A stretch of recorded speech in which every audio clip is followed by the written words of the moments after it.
Agora sim, acho que podemos então avançar com o webinar de hoje. Então, muito boa tarde a todos os participantes uma vez mais. O meu nome é Mariana Ferreira, eu estou em representação do Grupo Informador Fiscal e irei então moderar este webinar de hoje.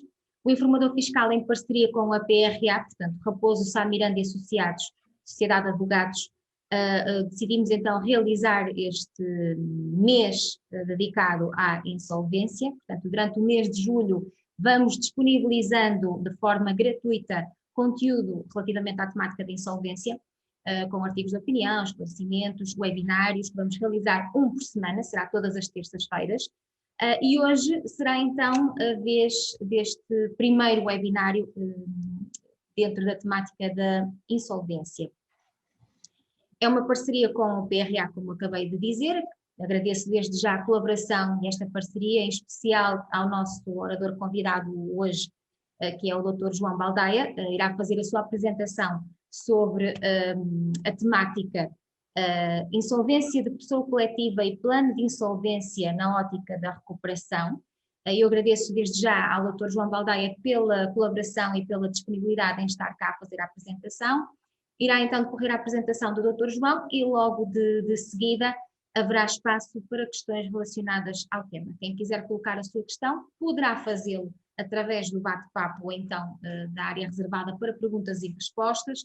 Depois eu colocarei então ao Dr. João e o Dr. João fará claramente a respectiva resposta. Porquê é que o Informador Fiscal, juntamente com a PRA, escolheram o mês de insolvência? Porque tem sido um tema bastante pedido, com bastantes dúvidas por parte de quem nos aborda, e por isso nós achamos que seria um tema de interesse a quem nos tem acompanhado sempre. Portanto, ainda antes de avançarmos para a apresentação, gostaria de referir que o Informador Fiscal tem um serviço de recuperação e insolvências, que é um serviço que permite realizar pesquisas de registros, processos de insolvências e receber alertas por e-mail sempre que surgirem novos registros de recuperação e insolvências relativas a processos ou entidades que definiu previamente. Este serviço encontra-se dividido em 4 níveis, do básico ao avançado, podendo escolher aquele que mais se adequa ao seu tipo de necessidades, e pode adquirir este serviço connosco, portanto com o Informador Fiscal, através da nossa loja online ou então através do e-mail para cliente@informador.pt. Este serviço nos próximos dias, portanto durante este mês dedicado ao mês da insolvência, terá um desconto em que o primeiro e segundo nível terá um desconto de 20%, o terceiro e quarto terá um desconto de 50%. É de aproveitar. Portanto, depois podem contactar connosco e nós explicaremos, daremos mais pormenores e até trataremos de tudo o que for necessário. Vamos agora avançar para então o webinar em si. Boa tarde, Dr. João, obrigada pela disponibilidade e passo então a palavra para que possa fazer a sua apresentação. Muito boa tarde, doutora Mariana Ferreira, obrigado pela oportunidade. Boa tarde também extensível a todos. Começar por agradecer ao Informador Fiscal o honroso convite que dirigiu à PRA para ser sua parceira neste mês dedicado à temática da insolvência. Eu espero que seja esclarecedor e que, em alguma medida, especialmente na vertente da recuperação, seja útil a todos. Permitam-me que me apresente, sou advogado desde 2006, sempre estive ligado à recuperação de créditos e insolvência, e atualmente sou responsável no Escritório do Porto pelo departamento de RCI, de Recuperação de Créditos e Insolvência, da Sociedade de Advogados PRA, Raposo Sá Miranda e Associados. Conto também com escritórios em Lisboa, Leiria, Faro e Ponta Delgada. Bom, para este webinário eu escolhi um tema que visa um pouco desmistificar o estigma associado ao processo de insolvência. Verão, assim espero, que a insolvência pode e deve ser um meio para se alcançar a recuperação dos devedores relapsos ou daqueles que ainda antecipam dificuldades a breve trecho. Passar por um processo de insolvência não implica o encerramento, nem deve prejudicar as negociações com os credores. Aqui está um dos grandes pontos negativos do estigma. Mas a lei, como verão, espero eu, cria todas as condições para que tal aconteça e decorra sem sobressaltos. Este será o caminho que pretendo percorrer convosco. Vou abordar, penso que o tempo é suficiente, estes 6 tópicos, e vamos vendo depois aqueles que serão mais interessantes. Alguns abordarei por questões de lógica, outros porque de facto são importantes para o presente. Começar por referir que este webinário não se destina, ou pelo menos não o preparei nesses termos, a quem já domina estas matérias. Isto pretende ser, no fundo, uma sucinta explicação para todos os demais com interesse ou necessidade nesta temática. Será por isso uma apresentação, e peço desculpa se não estão nestas condições, mas sem grandes preocupações terminológicas, sem grande conteúdo jurídico ou técnico. Está preparado e virado para a prática com exceções mínimas indispensáveis e das quais eu não conseguirei fugir. O desenvolvimento do tema e a sua aplicação na vida prática de cada um deverá ser sempre acompanhada do aconselhamento jurídico de profissionais, nomeadamente advogados, lá está, sem prejuízo de recurso complementar a outros profissionais, tais como juristas, mediadores, contabilistas, economistas, gestores, etc. Finalmente, dar-vos só uma nota relativamente à apresentação em si. Todos os artigos que verão aparecer no vosso ecrã são artigos do CIR, do Código de Insolvência e Recuperação de Empresas, na versão que está atualmente em vigor. Portanto, não tem outra indicação de diploma. Comecemos então por algumas noções básicas para o devido enquadramento aqui deste webinário. E para isso, neste tópico, eu irei abordar a alteração do paradigma insolvencial, que se verifica já há algum tempo, abordarei a questão de quem pode ser declarado insolvente e ainda o que é estar insolvente.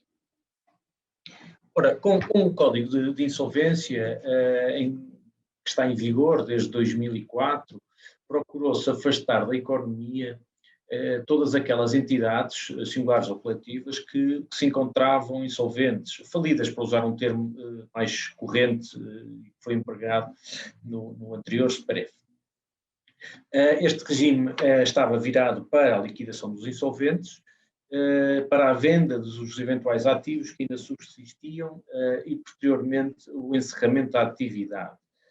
Desta forma, permitia-se que o mercado e a economia se desenvolvessem sem estes agentes que não tinham capacidade produtiva ou para prestar serviços e que, portanto, causavam aqui uma série de obstáculos.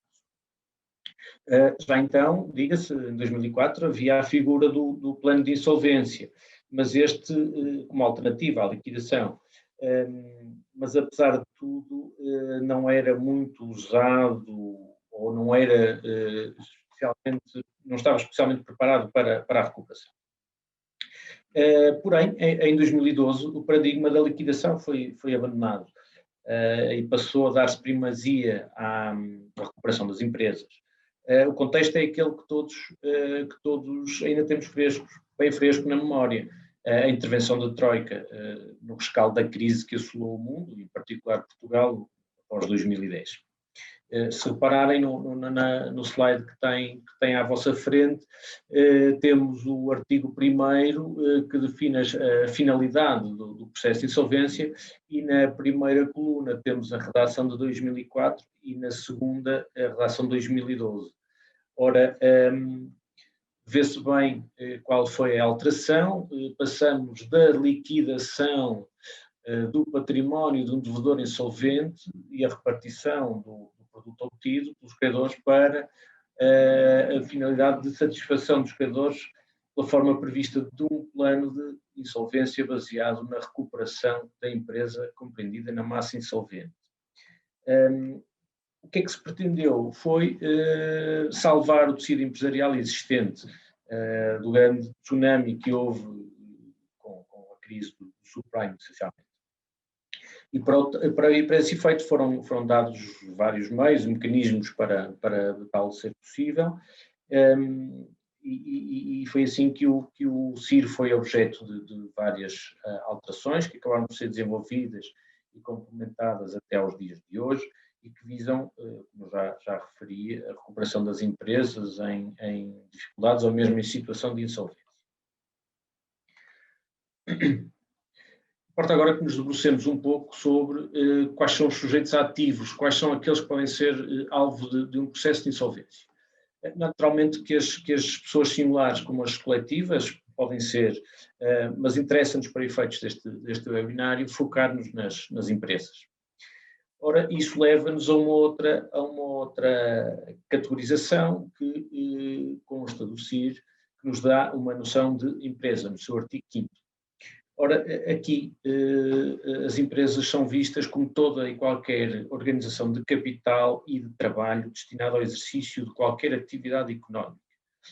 Não estamos a falar só das sociedades comerciais, que se incluem aqui como é evidente, mas também todas as entidades que possam, no fundo, ser reconduzidas a esta noção de empresa que o CIR nos traz.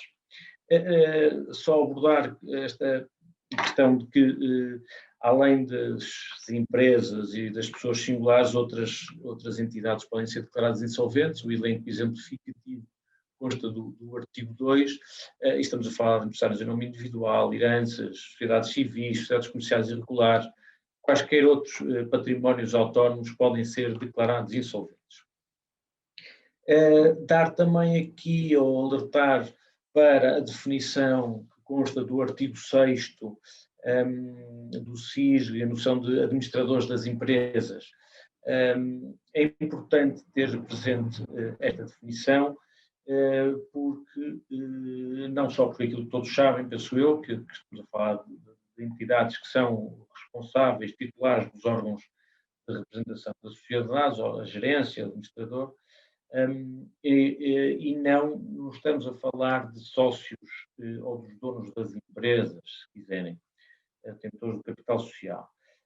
E porquê é que interessa fazer esta distinção? Porque durante o CIR, em todo o CIR, há consequências que são completamente diferentes se estamos perante gerentes ou sócios das empresas.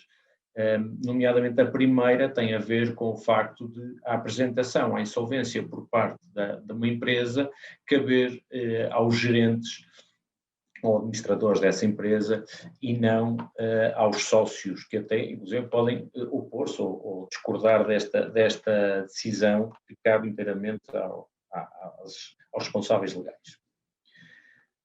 Depois, frisar ou definir o que é a situação de insolvência, o que é estar insolvente. Ora, estar insolvente está prevista, obviamente, uma definição no CIR, que é o mais vago possível, mas é o que é, e então é uma situação em que alguém se encontra, ou uma empresa se encontra, e está incapaz de cumprir com as suas obrigações vencidas. Especificamente para as empresas, elas também se consideram nessa situação de insolvência quando o seu passivo é manifestamente superior ao ativo, obviamente apurado de acordo com as regras contabilísticas que se aplicarem. Importa reter que, estando em causa a apresentação à insolvência, depois veremos o que é que isto significa, não releva se a situação de insolvência é atual ou se é iminente. Quando uma entidade, uma empresa se apresenta à insolvência, pode e deve fazê-lo se verificar que, apesar de não estar insolvente, para lá caminha rapidamente, e isso será uma realidade próxima e previsível. Aliás, se for o caso, se fizer esta análise e assim concluir, este processo deve ser iniciado o quanto antes, ou qualquer outro processo de recuperação judicial ou extrajudicial que vise a manutenção da empresa, porque será sempre mais fácil potenciar os ativos que ainda subsistem, e mais fácil será ter o apoio dos credores na recuperação que se pretende propor aos mesmos. Neste tópico, vou rapidamente abordar a dita apresentação à insolvência por parte da empresa. Este será o índice dos pontos que irei abordar. Primeiramente, a quem acaba a iniciativa, depois, qual é o tribunal onde correrá o processo, quais as formalidades a seguir, documentos a juntar e a tramitação subsequente ao pedido. Ora, a insolvência da empresa, como já aflorei, pode ser, então, um processo que resulta de uma iniciativa da própria ou de um credor, ou de terceiro, aliás, bem dito. Interessa-me nesta fase a questão da iniciativa pertencer à própria empresa. Este dever, aqui não é bem um princípio, mas é um dever de apresentação, que consta do CIR, no seu artigo 18, diz-nos que qualquer empresa que esteja nesta situação tem o dever de se apresentar à insolvência. O incumprimento deste dever tem consequências, não releva para efeitos do presente webinário, mas tem consequências e tem determinadas regras quando é que se verifica que há um dever de apresentação. A lei fala num período de tempo, fala em determinadas condições perante as quais, ou verificando-se as quais, os representantes legais devem apresentar a empresa à insolvência. Notar que, atualmente, este prazo de apresentação à insolvência, que é curto, são 30 dias, está atualmente suspenso, em virtude da pandemia de Covid-19 em que nos encontramos, e, portanto, nesta altura, não há a obrigação ou o dever de apresentação à insolvência. Claro que isto não há o dever na ótica da consequência jurídica que daí advém para quem incumpre este dever. Mas haverá, obviamente, se as dificuldades existem, obviamente que se deve apresentar a insolvência. Referir também que este período de suspensão não tem ainda definido quando é que se cessará e, portanto, até lá, enquanto se mantiver a situação de pandemia, é expectável que também se mantenha a suspensão deste dever. Ora, como eu referi há pouco, a iniciativa de apresentação da empresa à insolvência cabe ao seu órgão social, a gerência e a administração.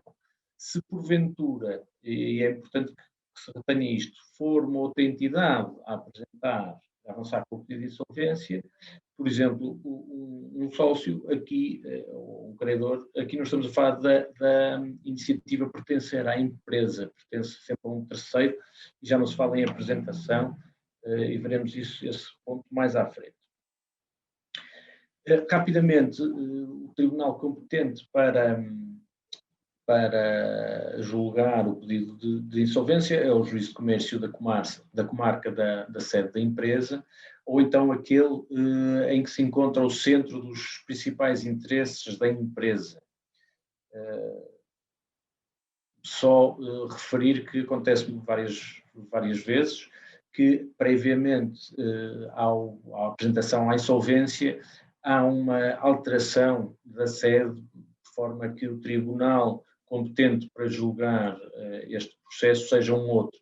Variedíssimas razões, falar das mais inocentes, o facto do tribunal da sede, o tribunal competente da sede ser um tribunal que está inundado de processo e portanto, é lento, e quando o que se pretende na ótica da recuperação é a rapidez do andamento do processo, pode fazer toda a diferença e, portanto, pode fazer sentido alterar a sede para um tribunal de uma comarca menos pressionada pelo número de processos. Quanto às formalidades a observar, obviamente o pedido tem de ser por escrito, é apresentado perante um tribunal e há uma petição inicial em que se termina pedindo a declaração de insolvência. Terão de ser elencados os factos que permitem concluir pela situação de insolvência, se esta é atual, se é iminente, têm de ser identificados os representantes legais de direito e de facto, se for o caso, e os 5 maiores credores. Depois, em termos de documentação, é necessário juntar várias documentação. Temos, destaque aqui alguns, a relação por ordem dos credores, ordem alfabética, relação e identificação das ações, um documento onde se explicita, entre outros, a atividade dos últimos 3 anos da empresa, onde se explicita também quais são as causas da insolvência, uma relação de bens, uma relação de mapa pessoal, a contabilidade, etc. Uma panóplia de documentos que tem de se instruir o pedido e que constam o seu elenco consta do CIR, nomeadamente no artigo 24. E 23 também refere algo.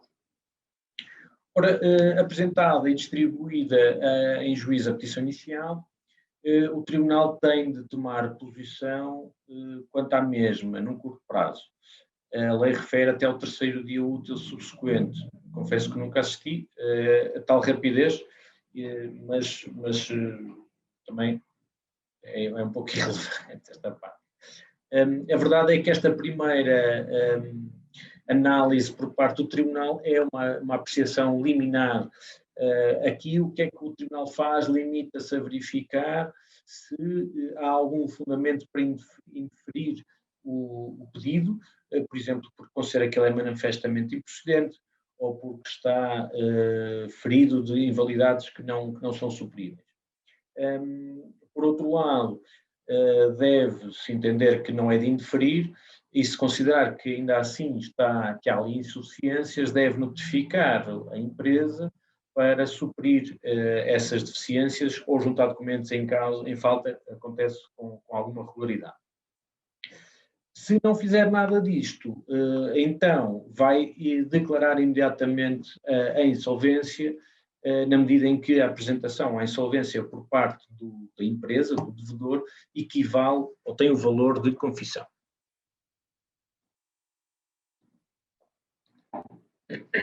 Perdão. Agora vou abordar neste tópico a situação em que a insolvência é requerida por um terceiro. Ora, estes são os pontos que irei abordar, essencialmente as diferenças que as há em relação à iniciativa por parte da própria empresa. Ora, desde logo, é diferente, caso não seja a própria empresa que se apresenta à insolvência, mas sim requerida por um terceiro. Estes terceiros podem ser qualquer credor, o Ministério Público em determinados casos, e quem for legalmente responsável pelas suas dívidas pode apresentar a empresa à insolvência. Ora, para tal, o requerente vai ter de invocar um ou vários fundamentos que a lei estipula e que permitem concluir pela situação de insolvência. São estes que constam do slide, do seu artigo 20 refere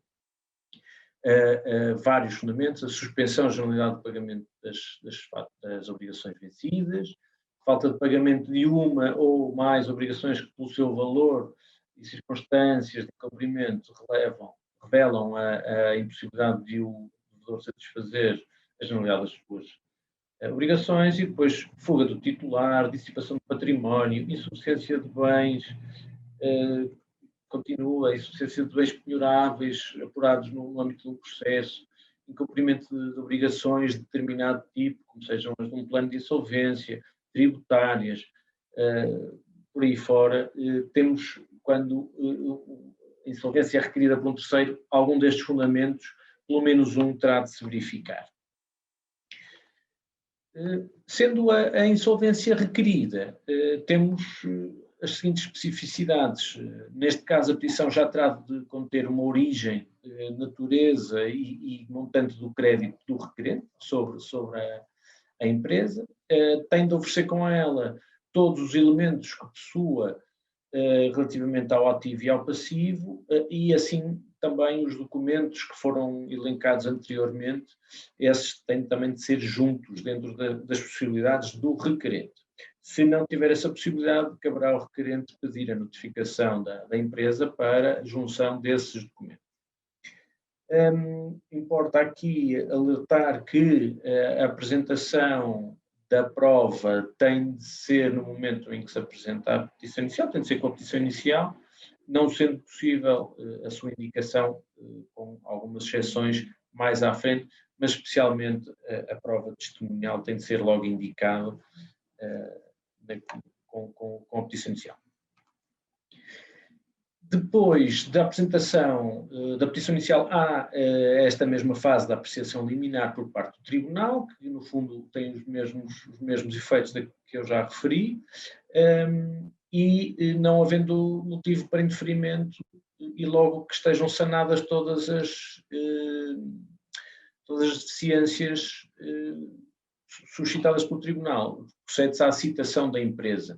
Esta citação visa conceder à empresa que não se apresentou à insolvência, portanto, dar-lhe conhecimento que há um terceiro que o está a fazer e permitir-lhe o seu exercício, o seu direito de defesa, contestar este pedido.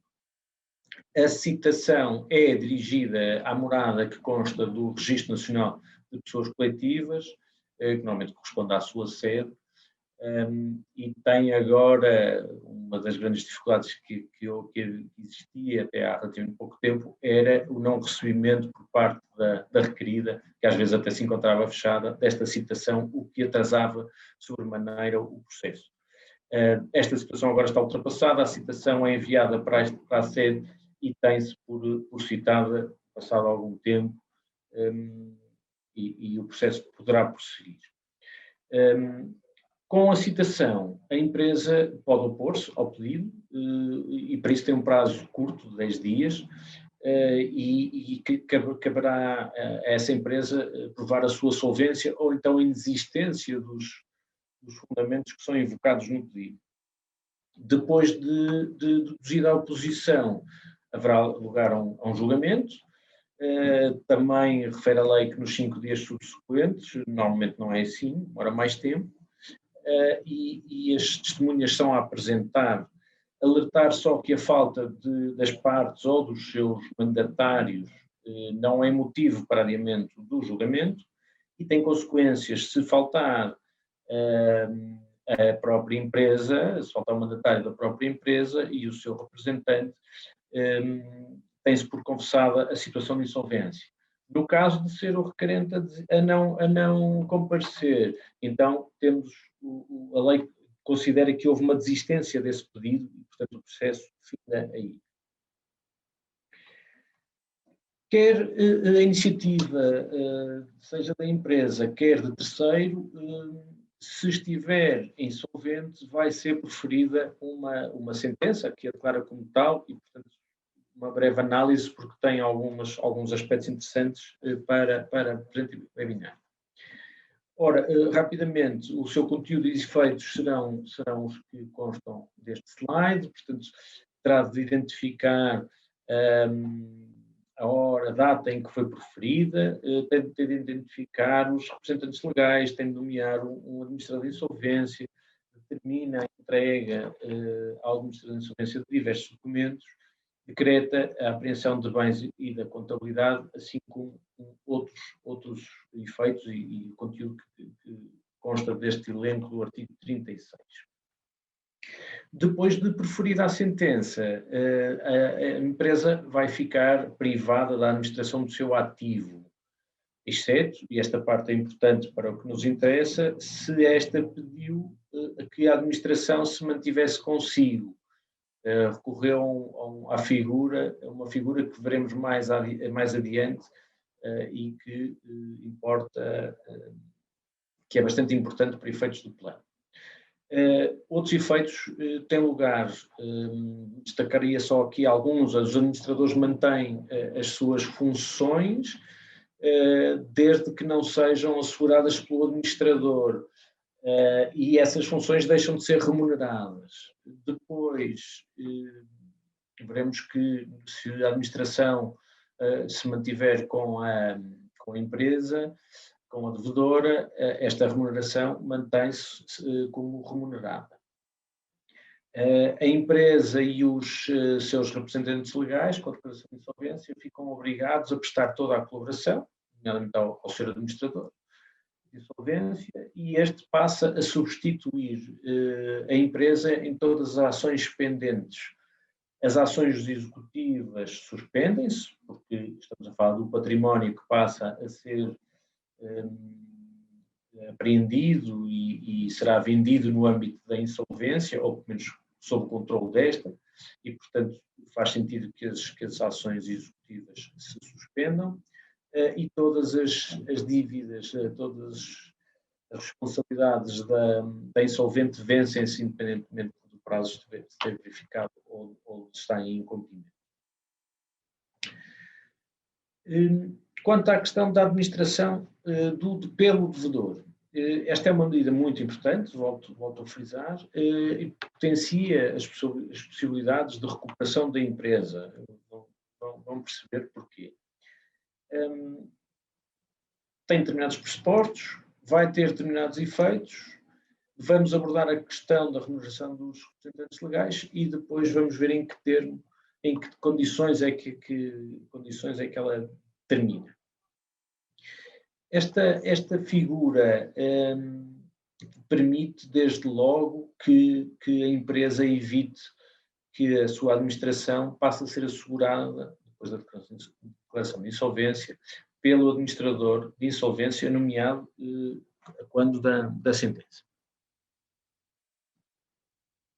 Significa isto que a empresa continua nas mãos dos seus donos e representantes legais e que, na ótica da recuperação, permite-lhe controlar todo o processo, praticamente todo o processo, e evita que haja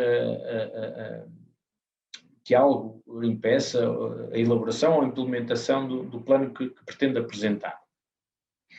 A alternativa é esta administração ficar a cargo do administrador de insolvência. Por sua vez, fica dependente das decisões que este pretende vir a tomar.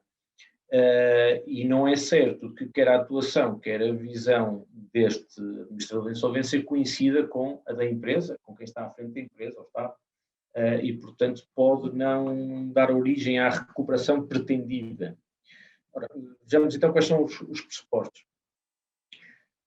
Desde logo tem de ser requerida pela empresa. Idealmente, este pedido deve ocorrer em momento anterior à insolvência, portanto, quando da petição inicial, mas, na verdade, nada obsta que tal aconteça depois até da insolvência, da sentença de insolvência. Aqui, o grande problema que se coloca é que, se fizer este pedido no momento posterior, tal terá de ser deliberado pelos credores e isso pode ser um problema. Depois, a empresa, o pressuposto, a empresa tem de apresentar um plano de recuperação ou então manifestar esse interesse e comprometer-se a fazê-lo num prazo que a lei estipula em 30 dias após a sentença da declaração de insolvência. Ainda pressuposto que, em face do pedido, o Tribunal considera que não há razões para recear atrasos na marcha do processo ou outras desvantagens para os credores. Portanto, o Tribunal pode considerar que o pedido é um pedido meramente dilatório e, portanto, não o conceder.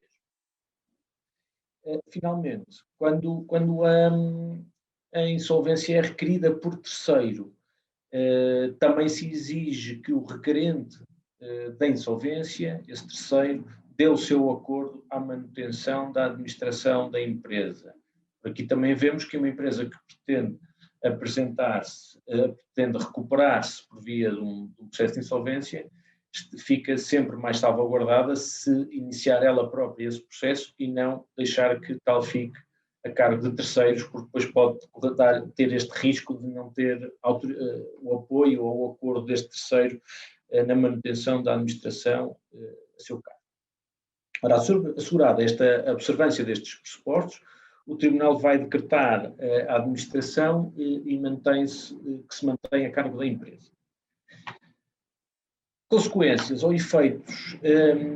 Decretada, o seu primeiro efeito será a manutenção, como já referi, da administração a cargo da empresa. que implica a derrogação daquele primeiro efeito que referi a quando a prolação da sentença de insolvência, que é a passagem da administração para o administrador de insolvência. Isto não acontece. Outro dos efeitos é a inexistência de apreensão de bens da empresa, assim como não tem lugar a liquidação do ativo enquanto esta se mantiver. O que é facilmente perceptível, pois se acontecesse alguma destas situações, a apreensão de bens ou a liquidação, poderíamos ter aqui um grande obstáculo à recuperação da empresa. Neste período de administração por parte da empresa, o administrador de insolvência fiscaliza, tem poderes de fiscalização, controla as contas bancárias, normalmente, e deve autorizar, ou tem de autorizar, tudo o que são atos que transcendem a administração ordinária da empresa, o dia-a-dia da empresa. Por precaução, deve ser colocado à consideração do seu administrador tudo o que for em contratação de trabalhadores, vendas de bens, negócios que, apesar de serem correntes no dia-a-dia da empresa, podem ter impactos para os credores e para a massa. Uma breve referência aqui ao artigo 227, aquilo que já referi, portanto, a remuneração dos representantes legais nestas condições mantém-se, são eles que vão exercer as suas funções, portanto não há obstáculo a que mantenha esta remuneração, e os órgãos sociais, sejam os quais forem, mantêm os mesmos direitos de serem remunerados. Decretada a administração por parte da empresa, ela cessa quando há uma decisão judicial nesse sentido, e isso poderá acontecer quando a própria empresa o requerer, portanto entende que já não se verificam as condições para tal e requer isso ao tribunal, quando por deliberação a Assembleia de Credores o assim decide, se a insolvência for qualificada como culposa e os representantes legais forem afetados por esta qualificação, também se dá o termo da administração da empresa, assim como pode haver um pedido de um credor que venha sustentar que há atrasos injustificados ou mesmo desvantagens para os credores na manutenção desta situação, e o juiz também fará cessar a administração se considerar que estes factos são invocados são imputáveis à empresa e à situação de administração por si. Finalmente, se não for apresentado um plano, ou se este não tiver sido apresentado e não tiver sido aprovado, ou não vier a ser homologado, obviamente também cessa a administração por parte da empresa. Chegamos agora ao plano de insolvência, que é o cerne aqui desta apresentação, no sentido em que só o irei abordar na perspectiva da recuperação.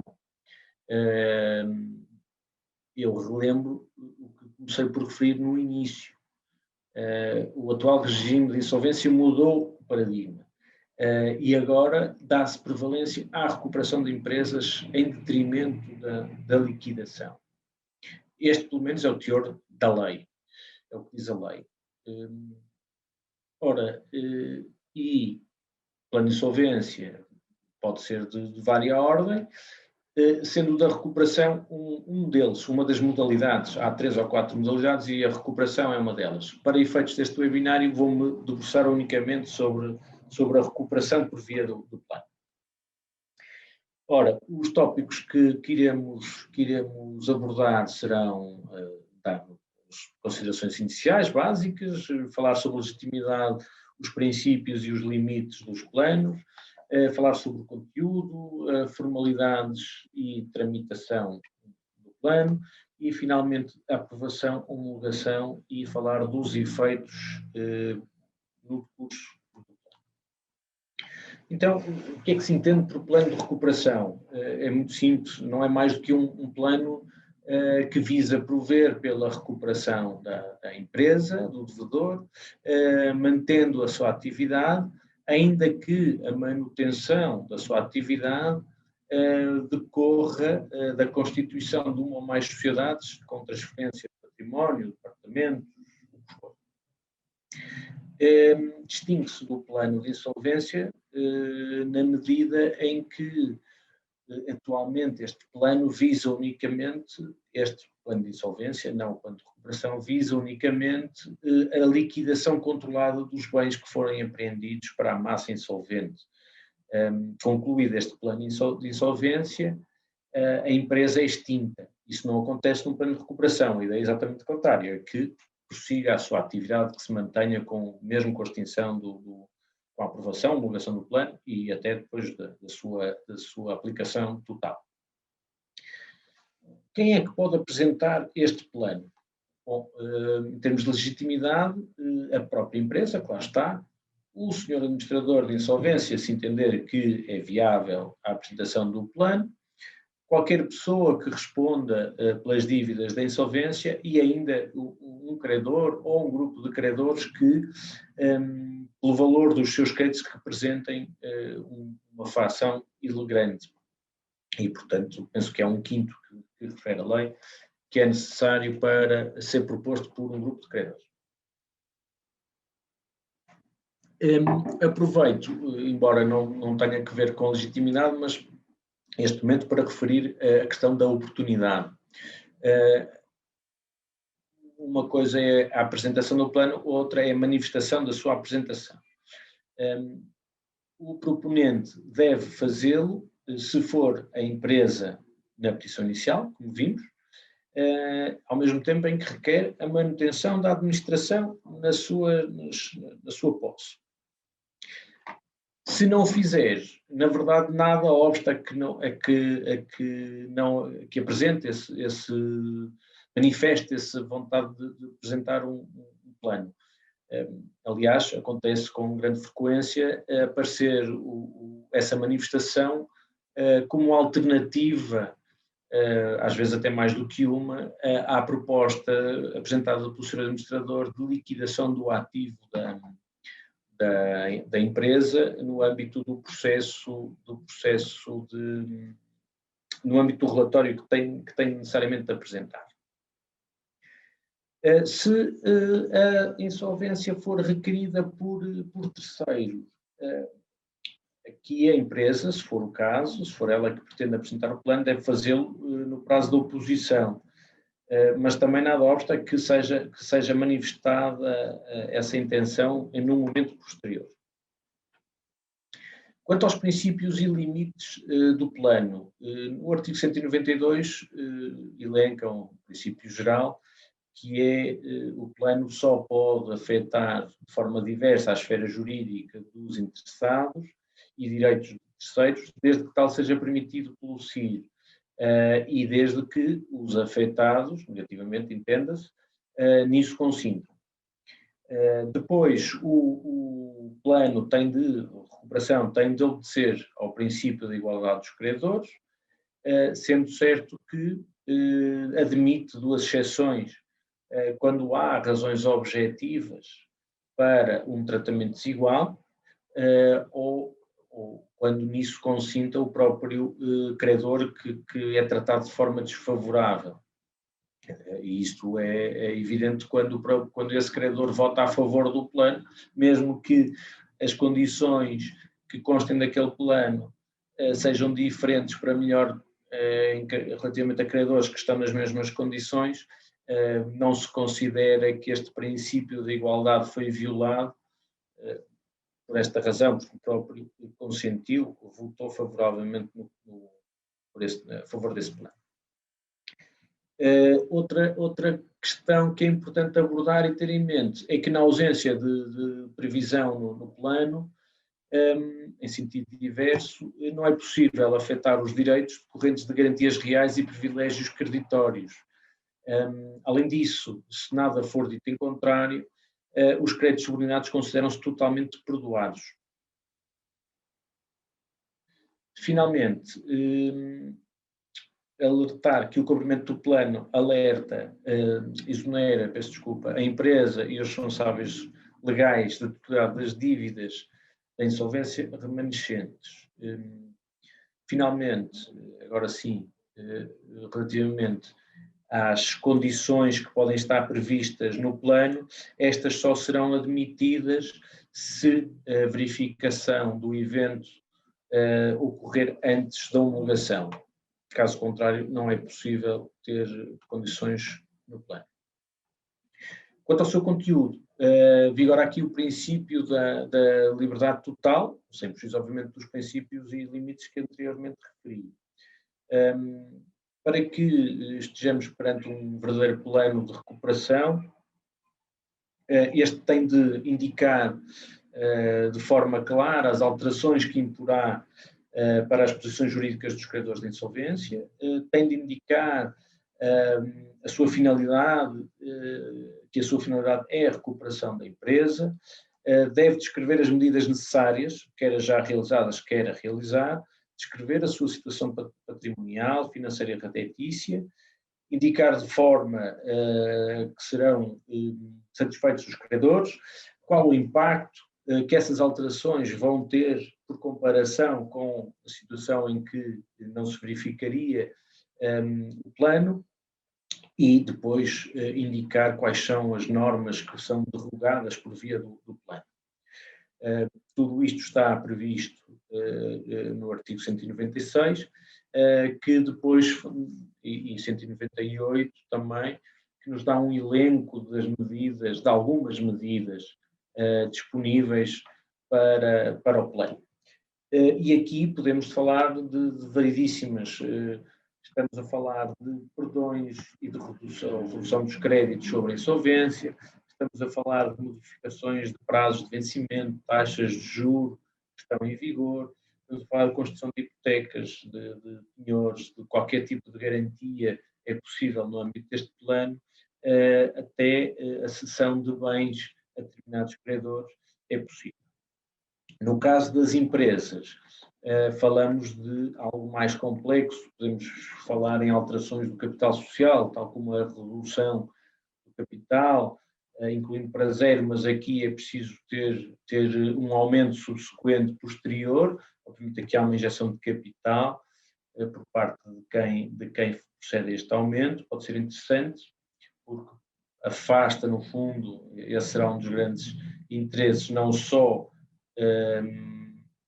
colocar a empresa no seu real valor, aumentar o crédito e afastar o capital social e afastar, em princípio, aqueles que são os responsáveis pela deterioração, que serão os sócios, em princípio, ou pelo menos aqueles que nada fizeram, ou que pouco fizeram, ou fazendo não conseguiram alterar a situação. Depois, é possível que haja conversões de créditos em capital social, portanto, os credores passam a ser sócios desta empresa. É possível alterar os estatutos desta empresa para agilizar a forma como ela atua no mercado, é possível alterá-la, transformá-la num tipo distinto da sociedade comercial, é possível alterar os órgãos sociais, excluir os sócios todos, inclusive.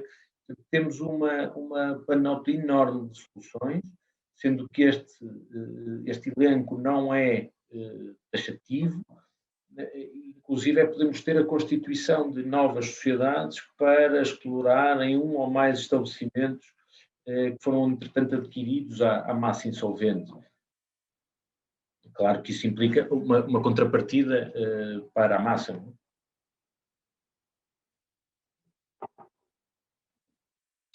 Depois, relativamente às formalidades que devem ser observadas, queria só relembrar uma e destacar outra, nomeadamente as condições suspensivas que, se estiverem previstas no plano, têm de se verificar antes da homologação e admite-se que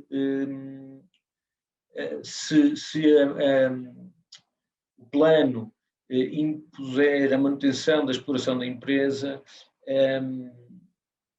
que em princípio será o caso, os sócios terão de acompanhar o plano de uma declaração, têm de o declarar, que não se opõe a essa manutenção.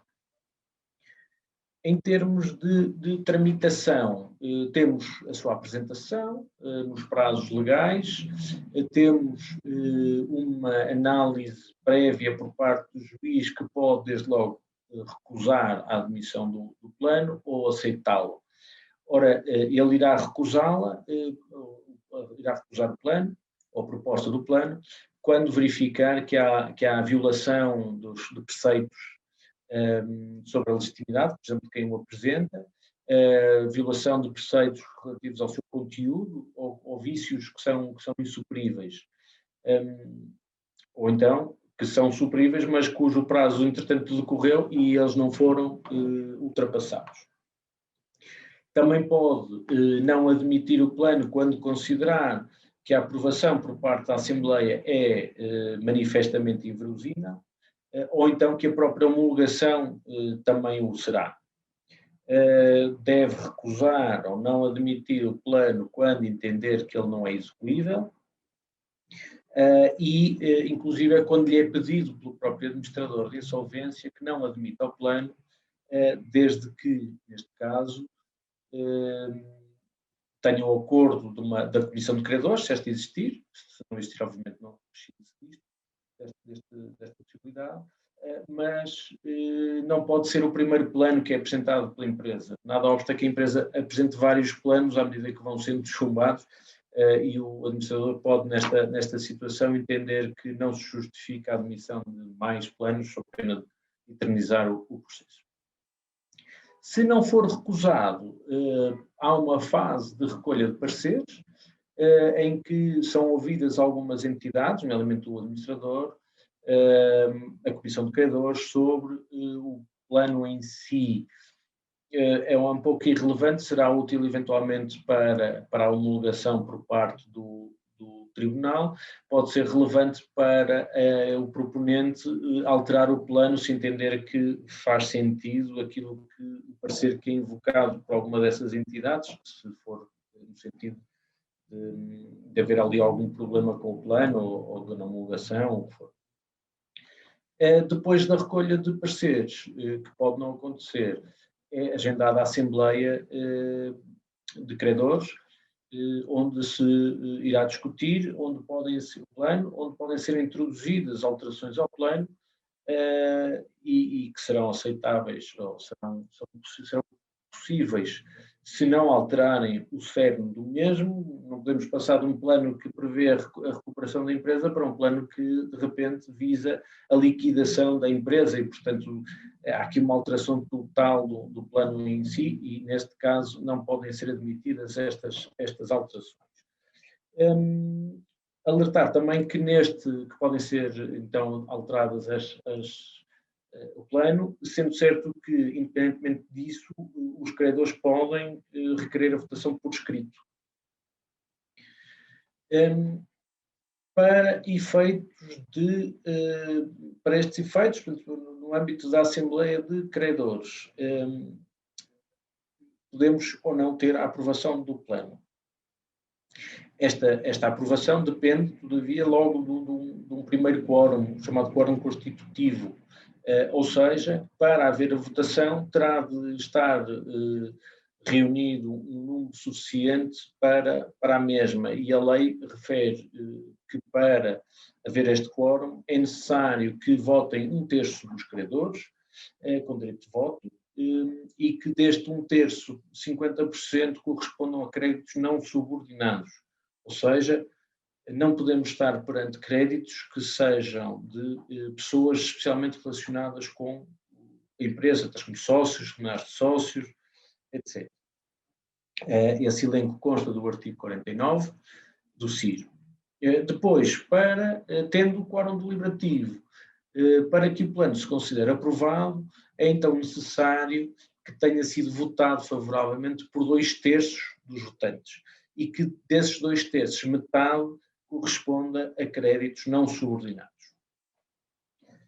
Alertar só que nem todos os créditos são direito a voto, é o caso, desde logo, dos créditos que não são alterados pelas medidas a implementar no âmbito do plano. Estes, como não são afetados, entende-se que não devem ter direito de voto. e alguns créditos subordinados. A lei apresenta uma hierarquia de créditos subordinados e alguns podem não ter direito de voto, dependendo um pouco dos termos do plano. Se o plano for aprovado, caberá depois ao juiz verificar se há algum fundamento para que ele não seja homologado. Assim será caso o juiz verifique que há violação não negligenciável por parte das normas, por parte da empresa ou do representante das normas procedimentais, ou de outras que são aplicáveis ao seu conteúdo, e também se as condições que estavam previstas e que eram válidas, entretanto não se verificaram em momento anterior à homologação. Já abordei esta questão. Também não haverá homologação nesta situação. Por outro lado, os credores também podem requerer a não homologação do plano, será sempre o juiz a decidir. Neste caso, os credores terão de invocar que o plano os coloca numa situação pior do que aquela em que ficariam se não existisse o plano, ou então que o plano proporciona a um ou mais credores, atribui a um ou mais credores um valor económico superior ao valor nominal com o qual concorrem com o seu crédito para a insolvência. Nestas situações, verificando-se qualquer uma delas, o juiz não irá homologar o plano e terminará aí este processo. Verificada a homologação, portanto, se homologar o plano, produz imediatamente os efeitos previstos nele, exceto se este tiver alguma previsão de que a sua produção de efeitos depende do trânsito em julgado da homologação, ou seja, que esta não foi objeto de recurso, ou quando este já não pode, ou quando esta via já se esgotou. Então, que efeitos são esses? Bem, desde logo, as alterações nos créditos contemplados. Por exemplo, se estão previstos perdões, eles verificam, se estão previstas moratórias, elas entram em vigor. E aqui, outro efeito muito importante é que o plano passa a aplicar-se a todos os créditos, contemplados ou não no plano, reconhecidos ou verificados no processo, todos passam a ficar abrangidos por este plano. E aqui o que releva é a data da Constituição. E, portanto, se esta for a apresentação do plano, eles ficam abrangidos pelo plano. Depois, outro efeito é que todos os atos ou negócios jurídicos que ali estão previstos e que dependem da homologação, com esta, tornam-se eficazes nesse momento.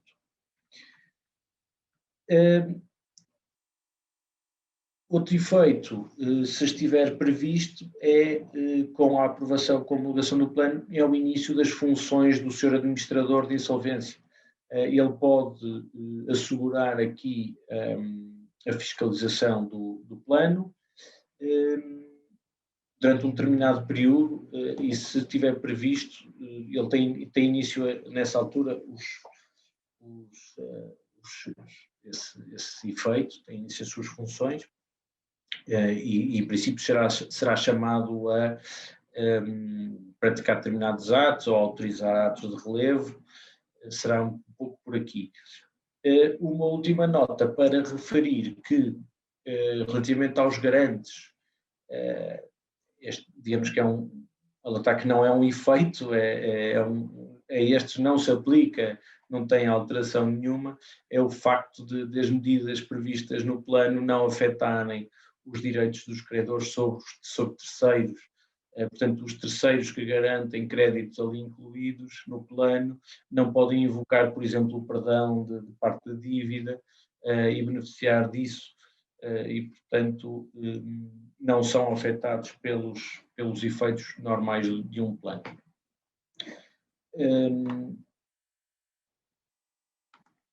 Agradeço a paciência com que me ouviram e estou disponível para esclarecimentos que, entretanto, surgiram, para um debate, o que entenderem. Muito obrigada, Dr. João, pela apresentação. Foi a apresentação então do Dr. João Baldaia. Podem agora colocar as vossas questões então no bate-papo ou na área reservada para perguntas e respostas.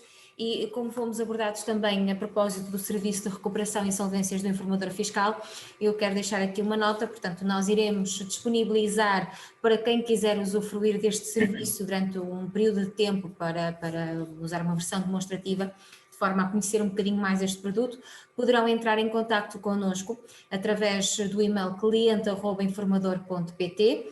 Enviando um e-mail, nós forneceremos aqui então um código que vos permitirá utilizar este serviço de recuperação e insolvências durante um período de tempo, para conhecerem melhor os níveis que estão disponíveis e depois então, se assim quiserem avançar com a aquisição do produto, poder fazê-lo. E tenho aqui, desde já, uma mensagem. Obrigada pela oportunidade e felicito a iniciativa e pela pertinência do tema. Foi então aqui a mensagem deixada por Queiroz Martins. Obrigada pela presença do Queiroz e de todos os outros participantes que estiveram aqui connosco e acompanharam este webinar. Na próxima terça-feira, como já havia referido, teremos novo webinário. Estejam atentos à nossa comunicação. Nós iremos posteriormente divulgar o horário. Ficam já a saber que será na próxima terça-feira, depois só faltará então o link para participação e também o horário que depois iremos comunicar atempadamente. Ainda de referir que estamos então com o mês temático da insolvência, que ao longo deste mês, numa parceria com a PRA, iremos disponibilizar variedíssimo conteúdo que podem consultar no site do Informador Fiscal. Para isso só têm de fazer um registro. Se nunca fizeram, poderão usar gratuitamente durante 7 dias. E poderão então usufruir de outro conteúdo também que está disponível no site. No entanto, algum conteúdo que vamos aqui disponibilizando sobre a insolvência será de forma gratuita, portanto, para toda a gente que queira ter um bocadinho mais de conhecimento sobre esta temática. Não havendo questões, eu vou então agradecer ao nosso orador convidado de hoje, Dr. João Baldaia, pela disponibilidade, pela colaboração e pela excelente apresentação que fez, e agradecer também uma vez mais a parceria com a PRA, que muito nos honra. Muitíssimo obrigada, Dr. João. Obrigado nós. Estamos disponíveis para o que entenderem, para esclarecimento de dúvidas também, estejam ao dispor. Eu partilhei os meus contactos, se pretenderem também posso partilhar a apresentação, portanto estejam à vontade para solicitar algum tipo de apoio, o que entenderem. Muito obrigada, Dr. João. Obrigado por toda a disponibilidade e obrigada a todos os participantes. Continuação de uma boa tarde. Obrigada.